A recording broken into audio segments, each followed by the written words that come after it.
Sabi nila, kapag ipinanganak daw tayong mahirap ay hindi natin kasalanan. Ngunit pag namatay tayong mahirap ay mayroon na tayong kakulangan. Gasgas mang maituturing ang pahayag na ito, ngunit sa ilan ay hindi nila ito pamantayan. Mga taong pinagkaitan ng karapatan sa ilalim ng mga taong makapangyarihan. Posible kaya magkaroon ng pag-iibigan sa dalawang taong langit lupa ang pagitan o ito magdadala sa kanila sa tiyak na kapahamakan? Paano ka makakatakas sa isang kasunduan kung buhay mo ang nakasalalay? Magandang araw mga kaibigan. Samahan niyo po akong muli para sa isang kwentong pag-ibig na aking ibabahagi sa inyo na tiyak na kapupulutan ng aral at magpapaantig sa inyong mga puso.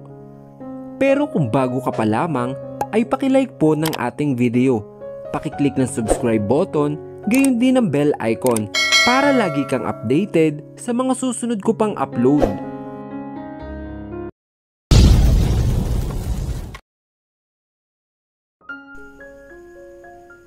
Maingat na inilapag ni Manang Linda ang isang tasa ng kape sa mesa para sa dalawang bisita na nasa loob ng opisina ni Rafael.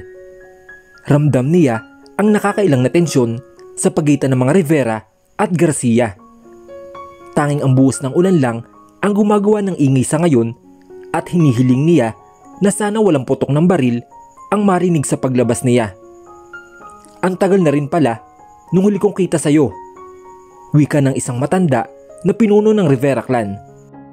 Si Maruel Rivera. Waray ko'y nasa 15 anyos ka pa lang noong mga panahong iyon. Kasama mo pa si Alexander, ang iyong ama nung dumalo kayo sa bagong bukas kong restaurant noong araw. Naalala mo pa? Malinaw na malinaw, tugon ni Rafael.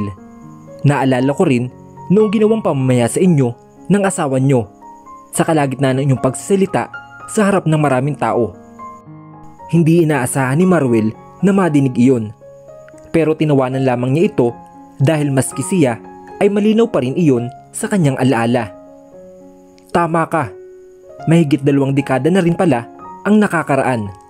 Sa katunayan, natatawa na lang ako sa tuwing naaalaala ko ang pangyayaring iyon. Hindi ko tuloy maiwasang mamiss ang aking namayapang asawa. Anito sa kinuhang isang tasa ng kape na ibinaba sa harap niya. Sumimsim siya dito at gumuhit ang tipid ng ngiti sa kanyang labi. Walang pinagbago. Napakasarap pa rin ng kapeng barako sa inyo. Ngumiti siya pabalik. Isang karangalan na madinig ang papuri nyo. At hindi kami nagpunta dito para purin ang serbisyo nyo. May pait na wika ni Gilbert na kanina pa naisimulan ang pagtatanong. Bumaba naman ang tingin ni Rafael sa kanang kamay nito na may benda. Huminahon ka, Gilbert. Walang mangyayari kung paiiralin mo ang galit sa mga oras na ito. Kumalma ka. Hindi kailangang magmadali. Pagpapakalma ni Maruel na kasama noon ni Gilbert sa kulungan ng 1 taon. Naging magkaibigan sila at nang lumabas, agad niya itong inimbitahan na sumali sa Rivera clan. Kung di nyo mamasamain, ano ba ang dahilan ng pagpunta nyo dito? Ani Rafael dahil nais niya ring malaman kung saan pupunta ang usapang ito. Hindi naman siya ganun kalapit sa mga Rivera para makipagkamustahan at makipagbatian. Hindi ba't sinabi mong di ka makikialam sa pagtugis namin kay Richard? Ani Gilbert saka pinasadahan ng tingin sina Adriel na nakita niya kanina sa tapat ng bahay na binabantayan din nila. Kung ganoon, anong ginagawa ng mga tao mo sa tapat ng bahay ni na Richard? What the? Ano ba kayo? Ilabas nyo na ang bastardo na yon. Nanatiling kalmado ang mukha ni Rafael dahil kung tutuusin, wala rin man siyang balak itago ang bagay na yon. Tama ka. Nag-utos nga ako na bantayin ang mag-iina ni Uncle. Pero hanggang dun lang yon. Hanggang dun lang ang pinagawa ko. At wala na akong kinalaman pa sa pagkawala niya. At sinong niloloko mo? Hindi na ako maniniwala sa'yo, Garcia. Ilabas mo na si Richard ngayon na. Tumayo si Gilbert at tinutukan ng baril si Rafael na di man lang natinag sa kanyang ginawa. Ang buong Garcia clan na nasa loob ng kwartong ito ay hindi rin nagdalawang isip na tutukan ng baril si Gilbert, na nagliliyab na ang mata dahil sa galit at kawalan ng presensya. Tahimik na tumayo ang pinuno ng Rivera, saka hinawakan ang uso ng baril na hawak ni Gilbert. Hindi sa lahat ng oras kailangan na madugong laban para ipakitang matapang ka. Anito, at unti-unti nang binaba ni Gilbert ang baril na nakatutok kay Rafael. Subalit ang ekspresyon ng mukha nito ay hindi nagbago. Sumenyas naman si Rafael sa kanyang mga tao na ibaba na rin ang baril na agad naman nilang sinunod. Pasensya na sa nangyari. Hindi niya intensyon na gawin ang bagay na yon. Masyado siyang nilalamon ng galit niya. Pagpapakumbaba ni Maruel. At kung hindi mo rin mamasamain, gusto ko lang ulit ng malinaw na kumpirmasyon mula sa iyo. Walang problema, kaswal na sagot ni Rafael, saka binaling ang tingin kay Gilbert. Umaasa ako na sa isang araw, may bigay mo sa akin ang katawan ng taong hinahanap mo, kagaya ng sinabi mo sa akin. Unti-unting nagbago ang ekspresyon sa mukha nito nang madinig ang binitawang salita ni Rafael. Bumalik ang pagsabik sa kanya na mahanap si Richard, na kanina lang ay nauubusan na siya ng pasensya. Nabuhayan siya ng dugo at lumawak ang imahinasyon na kung saan pinapaulanan niya ng bala ang taong matagal na niyang gusto na mawala sa mundo. Boss, mahinang tawag ni Arthur kay Rafael. Yumuko ito ng bahagya para bulungan ang kanyang boss sa balitang natanggap niya ngayon lang. May emergency tayo. Nakita sa theme park si Uncle kung saan naroroon sina Miss Sophia at Amanda. May mga kasama itong di kilalang tao at nagtangkang dukutin ang bata pero di nila nagawa. Sa pagkakataong ito, doon nawala ang pagiging kalmado ni Rafael. Napatayo siya sa kinaupuan at hinarap si Arthur. Nasaan na sila? Tanong niya at nawala sa kanyang isip na may ibang tao siyang kasama dito sa opisina. Pabalik na sila dito, ani Arthur, at mababa ka sa boses nito na may gusto pang sabihin. Pero hindi niya alam kung itutuloy, gayong may ibang tao silang kasama dito sa loob na walang ideya kung sino si Sophia at si Amanda. Ano? Tanong ni Rafael dahil halata niyang may naispet ng idagdag sa noonang sinabi nito. Arthur, ano pa? Nakuha nila si Miss Sophia. Walang nagawa si Arthur kung hindi ang magsalita dahil ang boss na rin niya mismo ang nagtulak sa kaniya. Ligtas ang bata pero si Miss Sophia nasa kamay ng mga di pa kilalang tao. Nandun rin si Uncle na kasabwat ng mga taong yun dahil isa siya sa nagtangkang dumukot kay Amanda. Maraing napapikit si Rafael dahil tila nagdilim saglit ang kanyang paningin. Alam niyang ligtas si Amanda pero di magawang kumalma ang isip niya dahil kay Sophia.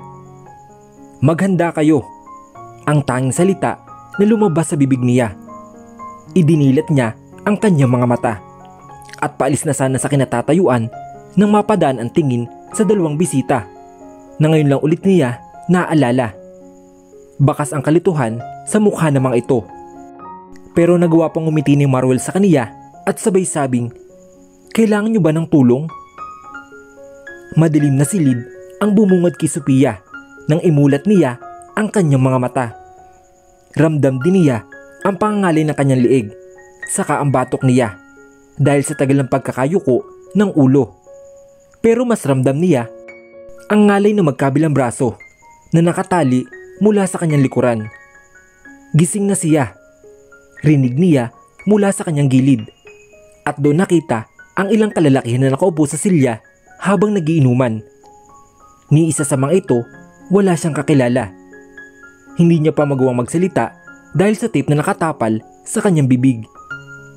Lumingon-lingon siya sa paligid at tanging siya lang ang nakatali sa silya. Hindi niya makita si Amanda na hinihiling niya na sana hindi niya kasama at nakuha ito ng dalawang bodyguard nila kanina. Huwag kang mag-alala. Hindi ka naman masasaktan kung mananahimik ka lang dyan. Binalik niya ang tingin sa mga taong kasama niya sa silid na ito. Tumayo ang isa at lumapit sa kanya para tanggalin ang tapal sa kanyang bibig. Behave ka lang, okay? Kapag nagsisigaw ka dyan, yari ka sa boss namin. Ayaw niya ng maingay. Sino ba kayo? Anong kailangan niyo sa akin? Buong tapang niyang tanong sa mga ito. Hindi na importante kung sino kami, pero malaki ang pakinabang namin sa iyo. Anito, saka tinungga ang isang baso ng alak na dala niya. Isa ka munang pain ngayong araw. Kailangan ka namin para magsilapit ang mga mababangis na hayop. Nagsalubong ang kili ni Sophia at bago pa man siya makapagtanong, biglang bumukas ang isang pinto at niluwa nito ang isang pamilyar na lalaki. Ikaw? Gulat at pagtataka ang gumuhit sa mukha niya nang makita niya si Richard. Naglakad ito palapit sa kanya at hindi niya ito makakitaan ng kahit anong reaksyon sa mukha nito. Pero ang mga mata nito ay tila maraming nais na sabihin sa kanya. Pasensya na, pero kailangan kong gawin ito. Ang unang lumabas sa bibig nito bago iangat ang timbang dala niya para ibuhos kay Sophia. Malansa at sobrang baho. Kulay pula at mainit-init na balat ang likido na pinaligo sa buong katawan niya. Ano tong? Natigilan siya na makita ang isang laman loob na nasa ibabaw ng kanyang hita. Hindi niya magawang sumigaw dahil naramdaman niya ang pag-angat ng sikmura niya. Huwag kang mag-alala. Hindi yan galing sa tao. Rinig niya, pero di naman nakatulong ito para mapigilan ang pandidiri niya. Inangat niya ang tingin kay Richard at nakitang kinukunan siya ng litrato. Matapos ng ilang kuha, pinadala ito sa mga Garcia clan. Ano bang gusto mong mangyari? Hindi na napigilan ni Sophia ang magtaas ng boses. Bakit pati ako dinadamay niyo dito? Bakit hindi kay Rafael dumiretso at idinadaan niyo pa sa ganitong kalukuhan? Grabe, kung magsalita ka naman sa asawa mo ay napaka-harsh. Wala na bang pagmamahalan sa inyo? Natatawang wika ng isa at ginatungan naman ito ng mga kasama niya sa inuman. Hindi man nakakaibo si Sophia dahil sa takot na baka may bibitawan siyang salita na magpalagay sa kanya sa alanganin. Narito na yung mga Garcia. Wika ng isang tao nakakapasok lang sa silid kung nasaan sila. Tumingin ito kay Richard at bahagyang natawa. Garcia ka rin pala, no? Malas. Hindi na nagsalita pa si Richard at lumabas na lamang siya kasunod ang mga tao na narito sa kwarto. Maghintay ka na lang dyan at pupuntahan ka ng knight in shining armor mo. Mapanuyang wika nung nagtanggal ng tape sa bibig niya. Kung aabot siya. Imbis na magsalita, matalim na lang niyang tiningnan ang lalaking ito hanggang sa lumabas na ang lahat at naiwan siya na mag-isa sa madilim na kwarto. What the? Inangat niya ang kanyang ulo saglit para iwasang tingnan ang nakapatong sa hita niya. Hindi niya mawari kung anong klaseng laman loob ito, pero gustong gusto niyang dumuwal dahil sa masangsang namoy nito at ng dugo na ipinaligo sa kaniya. Aminado siya kanina na nakaramdam siya ng takot, pero ngayon mas umiral ang galit niya sa kanyang kalooban.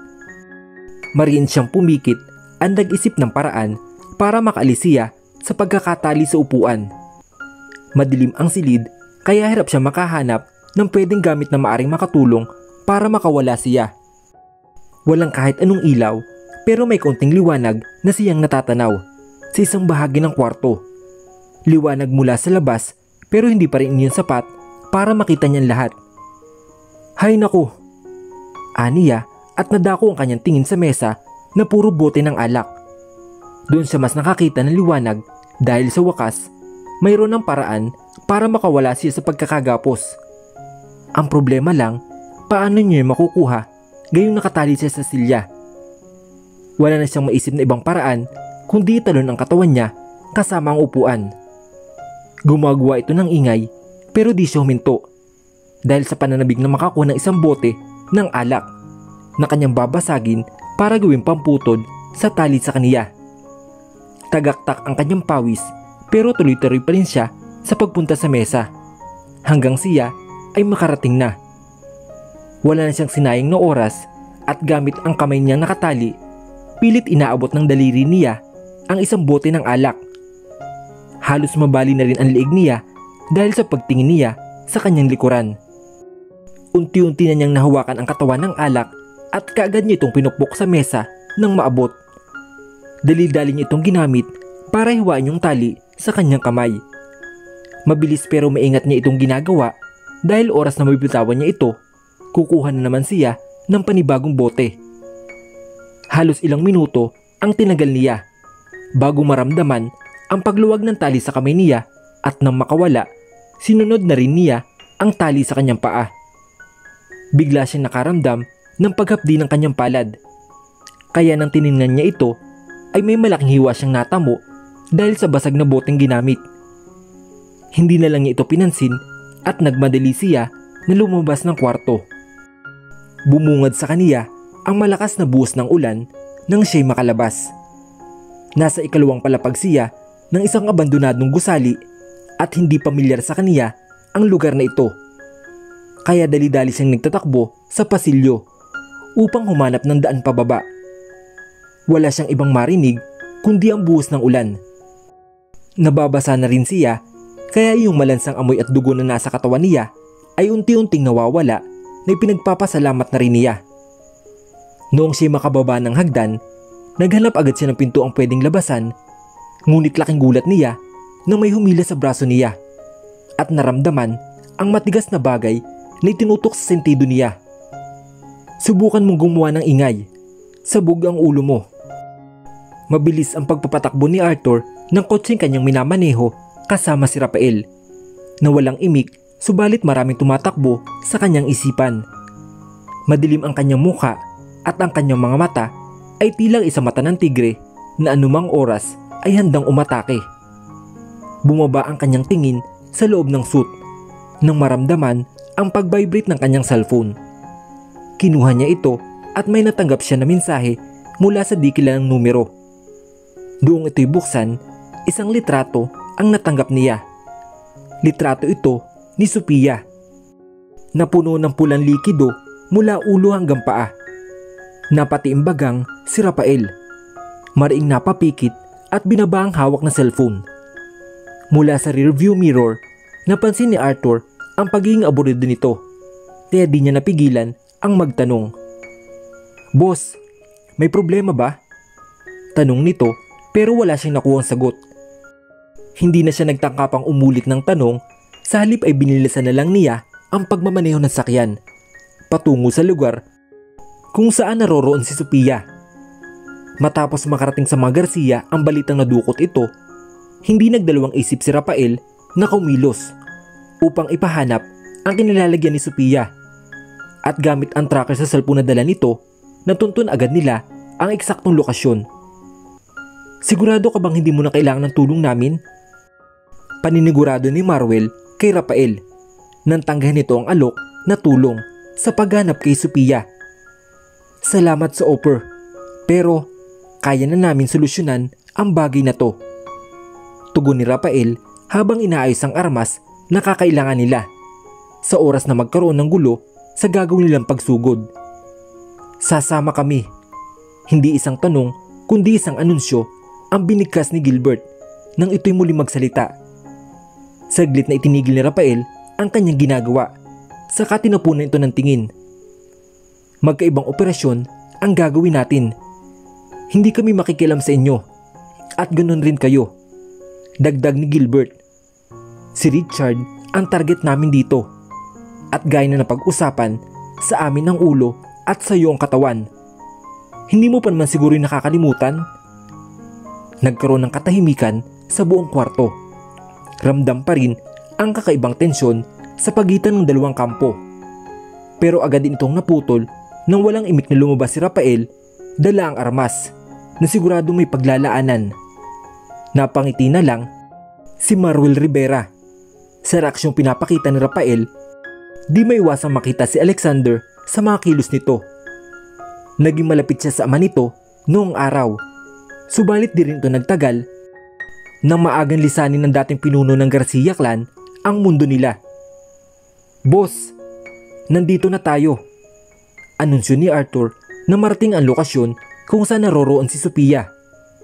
Isa itong abandonadong gusali na unti-unting kinakain ng mga ligaw na damo. Malakas pa rin ang buhos ng ulan na sinamahan pa ng padilim na kalangitan. Mahirapan silang kumilos kung aabot sila ng gabi, kung kaya't hanggat may liwanag pa, kailangan nilang mabawi si Sophia. Lumabas si Rafael ng kanyang sasakyan at hindi rin nag-abala magdala ng payong para siya makasilong. Napatingin siya sa kasunod na kotse. Na bukod sa ilang tao niya, narito na rin ang Rivera clan. Maligayang pagdating dito sa aming palasyo. Naagaw ang kanilang atensyon nang madinig ang isang boses na nagbumula sa itaas ng gusali. Mayroon doon isang taong nakatayo habang may hawak na megaphone na ginagamit nito upang madinig ng mga tao sa ibaba ang kanyang anunsyo. "Ikinagagalak namin ang inyong pagdating dito. Kung kaya't tanggapin ninyo ang sorpresang inihanda namin sa inyo." Nagsipaghandaan lahat nang madinig ang sinabi ng lalaki mula sa itaas. Dahil ni isa sa kanila, walang ideya sa kung anong sorpresa ang tinutukoy nito. "Arthur, ang tanging pinunta natin dito ay si Sophia. Kaya doon nyo lang ituon ang atensyon niyo. Huwag nyo nang sayangin ang mga oras ninyo para makipaglaro pa sa mga tao dito. Hayaan na ninyo ang mga Riverang kumilos." Sa kalagitnaan ng pagsilita ni Rafael, ay bigla na lang sila nakarinig ng malakas na pagsabog sa isang palapag ng gusali malapit sa kanilang kinatatayuan. Kasunod nito ang pagpapaulan ng bala mula sa kung saan. Kaya dali-dali nagsikilos ang lahat upang maghanap ng pwesto na pagtataguan. Hindi na nila nagawang magsama-sama sa isang lugar sapagkat bawat sulok ng gusali ay mayroong nagpapaulan ng bala. Saglit na natigilan si Sophia, ngunit na mapagtantong kilala niya ang boses nito ay kaagad siyang lumingon dito. "Rafael?" Bago niya pa matuloy ang sasabihin, muli siyang hinila nito palayo at kasunod noon ang makailang beses na pagpapatok ng baril sa pwesto nila kanina. Hindi magawang makapagsalita ni Sophia dahil sa gulat at kaba na nararamdaman niya sa mga oras na ito. Ito ang unang pagkakataon na maipit siya sa gulo na katulad nito at hindi niya alam ang kanyang gagawin. Kaya nagpapatangay na lang siya kay Rafael na mahigpit ang hawak sa kanyang kamay. "What the?" Rinig niyang mura ni Rafael nang sandaling huminto sila at muling nagtago mula sa bumabaril. Nakita ni Sophia na naglalagay ito ng bala sa kanyang baril. Subalit ang mga kamay nito ay nanginginig. Dahilan kaya di niya mailagay na maayos ang mga bala. Kusang gumalaw ang kaniyang kamay upang hawakan ang kamay ni Rafael na hindi tumitigil sa panginginig. Nagtama ang kanilang mga mata at walang salitang lumalabas sa kanila. Pero may kung anong mahiwagang koneksyon sa pagitan nila umapaw na naging dahilan ng pagkawalan ng panginginig ng kamay ni Rafael. "Ayos ka lang ba?" Ang tanging lumabas na tanong sa bibig ni Sophia na makita kumalman ang kamay nito, subalit kita pa rin niya ang malalim na paghinga ni Rafael na tila ba nahirapan ito na sumagap ng hangin. Hindi niya alam ang kanyang gagawin dahil nasa kalagitnaan sila ng gulo at hindi rin siya makapag-isip ng ayos. Balak niya sana itong alalayan sa pagtayo nang bigla itong kumilos at sunod-sunod na pinaputukan ng baril ang nasa likuran niya. Tila nabingi ang magkabila niyang tenga dahil sa lakas ng putok ng baril na pinawala ng kasama niya. "Ayos lang ako," ani Rafael saka tumayo at muling nagmasid sa paligid. Nilingon naman ni Sophia ang likuran na kung saan nakita niya nakabuligta ang isang tao na napapalibutan ng dugo na kanyang pinagbagsakan. Naghahalo ang tubig ulan at dugo na lumalabas sa lalaking dilat pa ang mga mata. "Hindi mo kailangang titigan," rinig niya kay Rafael, kaya inalis niya ang tingin sa taong wala ng buhay. Huminga siya ng malalim. "Kailangan nating umalis dito, Rafael." "Iyon nga ang plano," tugon nito saka siya nilingon. Wala akong balak mamatay dito, kaya kailangan ko rin ng kooperasyon mo. Nagsalubong ang kilay ni Sophia at bago pa man siya makapagtanong, inabot ni Rafael sa kaniya ang hawak na baril. Lumaban ka, kahit para kay Amanda. Kinuha nito ang kanyang kanang kamay. Nang hindi niya ito tanggapin at inilagay sa ibabaw ng palad ang baril. Ito ang unang pagkakataon na makahawak siya nito. At ngayon lang niya napagtanto na mabigat pala ang totoong baril na kayang kumitil ang buhay ng tao. Nakakapanibago at hindi niya alam kung kaya niya ba itong gamitin. Lumapit si Rafael sa taong binawian niya ng buhay upang kunin ang baril at mga bala nito. Sa mga sandaling ito, wala siyang ideya kung nasaan ang mga tao niya dahil nagkahiwa-hiwalay sila nang sumabog ang isang palapag ng gusali. Pati ang mga Rivera na kasunod nila dito ay hindi na rin niya alam kung nasaan. Nagkalat ang mga kalaban sa paligid at kung noong una wala silang balak makapaghabulan at taguan kay kamatayan, ngayon ay wala silang magawa kundi patulan ang mga ito. Hindi pamilyar sa kanya ang mukha ng mga taong naririto. Kaya sa kanyang palagay, bagong samahan ito na nagsisimula pa lang na bumuo ng grupo. Pagtakas na ang nasa isip ni Rafael sa mga sandaling ito dahil wala naman dahilan upang manatili pa dito. Kasama na niya ang taong pinunta niya dito. Pero nung makasalubong nila ang taong dahilan ng lahat ng ito, tila nag-iba ang ihip ng hangin nang tutukan siya nito agad ng baril. Ramdam ni Sophia ang paghihipit ng paghawak ni Rafael sa kanyang kamay. Pero di niya magawang umangal dahil sa sitwasyon na kinilalagyan nila. Bakit hindi niyo pa ituloy, Uncle? Tanong ni Rafael kay Richard na diretso ang mga tingin sa kaniya habang mahigpit ang hawak sa baril na nakatutok mismo sa kanya. Huwag niyong sabihin na hindi niyo kaya. Tumahimik ka. Anito sakay kinas ang baril at inilis ang pagkakatutok nito sa pamangkin para ilipat kay Sophia. Patayin mo na siya, wika ng isang taong kausap ni Richard habang sumisimsim ng tasa ng kape na nilapag sa mesa. Hindi ba't nais mong tulungan kita? Magagawa ko lang yun kung papatayin mo ang pamangkin mo at mas maganda kung pati ang dalawang babae sa buhay niya, si Pia at Amanda. Tama ba ang pangalan na binanggit ko? Hindi nakakibo si Richard dahil gulat pa rin siya sa hinihinging kapalit ng taong hinihingan niya ng tulong. Bakit tila nagdadalawang isip ka? Hindi mo ba kaya? Mapanuyang tanong nito sa kanya nilapag ang tasa ng kape sa mesa. Hindi ba't sinabi mong ayaw mong madami ang pamilya mo sa gulong kinasasangkutan mo ngayon? Paano na yan? Mukhang di mo kaya ang kondisyon ko. Hahayaan mo na lang bang mamatay sa harap mo ang mag-iina mo? Nakakalungkot namang isipin kung iyon ang iyong plano. Mariing napapikit si Richard dahil hirap siya sa desisyon na gagawin niya. Parehong pamilya niya ang pinapipili sa kanya at isa doon ay kailangang mamatay. Kung hindi mo kaya, makakaalis ka na sa harap ko ngayon. Tumayo ang taong ito sa pagkadismaya pero agad din itong napalitan ng ngiti sa salitang binitawan ni Richard. Gagawin ko ang gusto mo. Anito habang nakatungo dahil labag sa loob niya ang desisyong gagawin niya. Pero ipangako mo na proprotektahan mo ang pamilya ko. Oras na matupad ko ang pinagagawa mo. Makakaasa ka, Richard. May isa kong salita. Mariing napapikat si Richard nang maalala ang pakikipagkasundo sa taong ito. Alam niyang nangako siya na gagawin niya ito pero hindi niya kaya. Hindi niya kayang patayin ang kanyang pamangkin kung kaya't itinutok na lang niya ang baril sa babaeng nasa likuran nito, kay Sophia. Kita niya ang mabilis na pagbabago ng mukha ni Rafael na tila di nagustuhan ang ginawa niyang paglipat. Ano sa tingin niyo ang ginagawa niyo? Tanong ni Rafael. Hindi niyo ba o kaya? Pasensya na. Kailangan kong gawin to para sa kaligtasan ng pamilya ko. Aniya bago kalabitin ang gatilyo pero kulaking gulat niya nang hawiin ni Rafael ang kamay niya. Kaya ang resulta, ito ang tinamaan sa kaliwang balikat. Natigilan siya at ganun rin ang babae sa harap niya.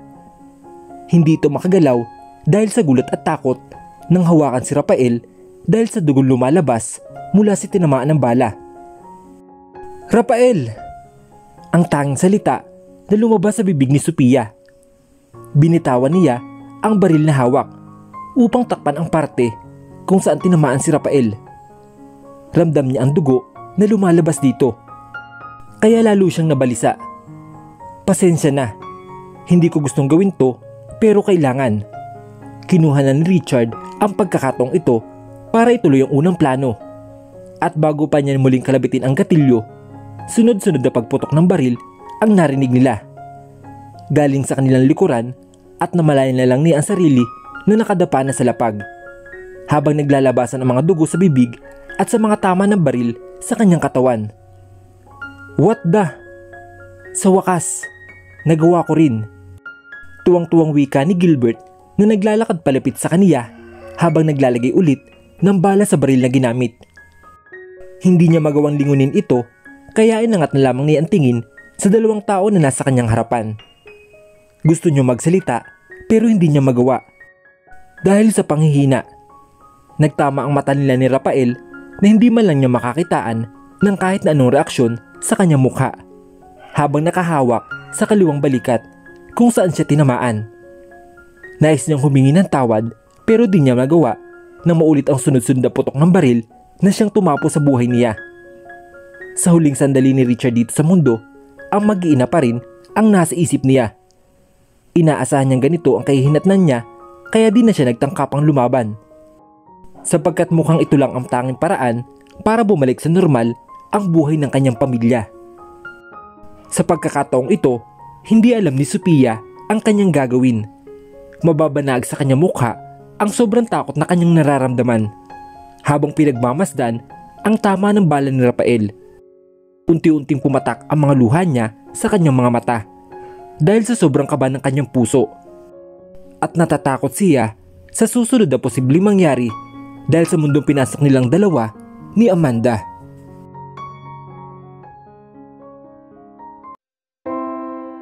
Paano makakatakas si Sophia at Amanda sa mundo ng mga Garcia, o kakapit na lang sila para buo ang kanilang pamilya? Tuluyan na kayong mapalapit ang loob ni Sophia at Rafael sa isa't isa? Ano ang kahinatan ng kapalaran sa buhay nila? Sabay-sabay po nating tunghayan sa susunod na kabanata ng ating kwento. Hanggang sa muli, mga kaibigan. Paalam!